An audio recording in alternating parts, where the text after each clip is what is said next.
This is the grand hallway, y'all. So, 120 to 140 million years ago, Texas was actually covered in a warm and shallow sea. And so plants and animals would pass away and sink to the bottom of that sea. And they actually are what formed the limestone around us. Now, limestone kind of have holes inside of it, and it's actually purifying our water. So in central Texas, we have this thing called the Edwards Aquifer, and it supplies water to around 2.5 million people, and it's underneath our feet right now. So it's not like a giant underground lake, but it's just a deposit of, pockets of water, everything like that. And so the water from the surface, it takes around 3 weeks to go down into that Edwards Aquifer, and it purifies it to around 98%. Wow. Now, if you remember, I said this limestone was formed by dead plants and animals that would go to the bottom. They formed it right there. So over millions and millions of years of compacting down over and over again on top of each other from their skeletal composites that they would leave over with their trace minerals would form this rock right here. Now, 65 million years ago, there was an earthquake on this right here. Now, this above us is called the Balcones Fault Line. It stretches all the way down here as well. It's one of the longest fault lines in the entire world. It goes from Oklahoma straight through Texas all the way down to South Mexico, y'all. And so it is a very, very long and large fault line, and it'll follow us throughout the entire cave.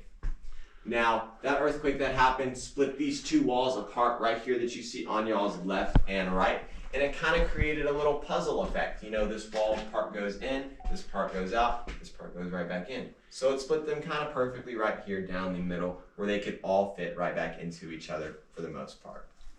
Now, when that earthquake happened, we have something that we call wedge rocks that fell down in between the fault line, and it's actually what is keeping these two walls apart. So if those wedge rocks weren't there, that are under those immense amounts of pressure, these walls would slowly come back together, which is pretty interesting. Now, I want to point your attention right here to these things on our wall. Now, these are called chert nodules, and chert nodules, scientists believe to be parts of those leftover plants and animals that sunk down, that were very rich in the compound silica right here. And so if y'all are familiar with flint, by chance, if these were not, if the earthquake never happened and these were still under continuous pressure, these would have eventually turned into flint. So the pressure from these walls and the rocks around them would have formed the crystalline formation inside of the silica to actually change its composition into flint. And we'll actually go down deeper and see more flint later, which is pretty interesting. Yeah, those are chert nodules, which are deposits of silica. And if you look at this green substance right here on the wall, y'all are welcome to touch it if you want to. It is called lichen. Now, lichen is a combination of two microorganisms that form a symbiotic relationship. And so if you touch it, it'll actually, on a molecular level, eat the dead skin cells off of your hands.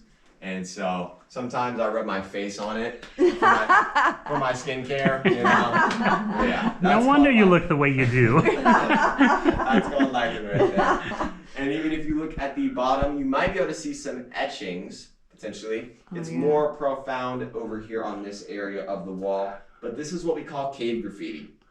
Now, the man that bought this property, named A.B. Rogers, he allowed people to come down here and, just write whatever they wanted in this wall. Because he believed that the rocks actually had the ability to regenerate, so come back over time. But we know that rocks can't do that, right? But he thought they could, so he allowed people to write whatever they really wanted into the wall, may that be initials, class year, anything like that. And so this right here is actually part of our history of our cave and will follow us throughout the remainder of our tour today. We can't do it anymore due to the 1979 Texas Cave Protection Act, though it is very cool to see this historical part of our cave, y'all.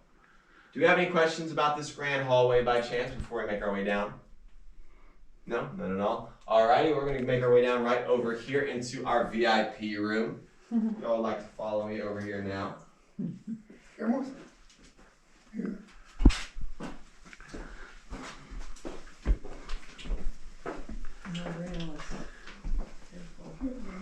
It's dry though.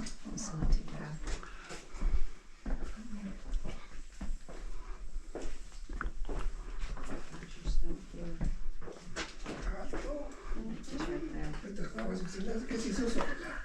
Sí, y esto se hizo sola. Ella nada más And then up here. Ooh, this one's kind of low. You might want to get this middle one over here. Okay.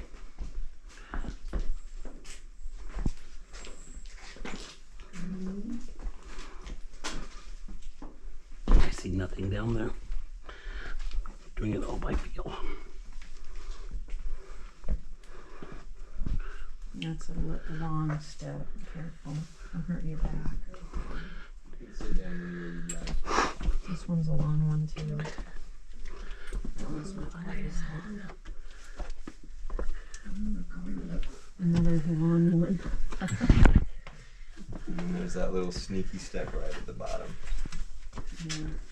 But y'all can sit down anywhere you'd like to. You brought us into the dark where it's scary.